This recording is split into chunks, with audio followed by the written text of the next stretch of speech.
বাংলাদেশের কোন ফর্মে যেন এই প্রশ্ন না থাকে কে কোন ধর্মাবলম্বী।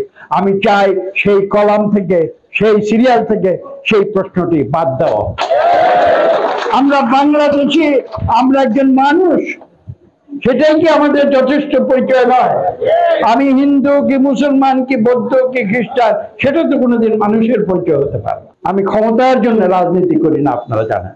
কিন্তু যদি ভবিষ্যতে জনগণ আমার দলকে যদি এই দেশ পরিচালনার দায়িত্ব দেয়, আমি একটি কাজ করব, চেষ্টা করব।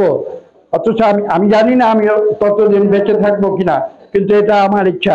বাংলাদেশের কোন ফর্ম, আমরা তো ফর্ম ফিল আপ করি না, বাংলাদেশের কোন ফর্মে যেন এই প্রশ্ন না থাকে কে কোন ধর্মাবলম্বী।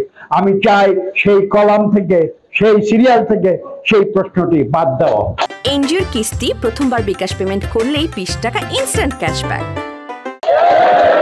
আমরা বাংলাদেশি, আমরা একজন মানুষ, সেটাই কি আমাদের যথেষ্ট পরিচয় নয়?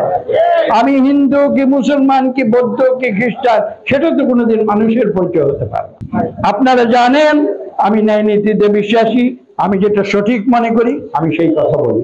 মানুষ সেটা কে কি পছন্দ করলো না করলো, কি বললো না বললো, তাতে আমার কিছু আসে না। তার কারণ আমি ক্ষমতার জন্য রাজনীতি করি না।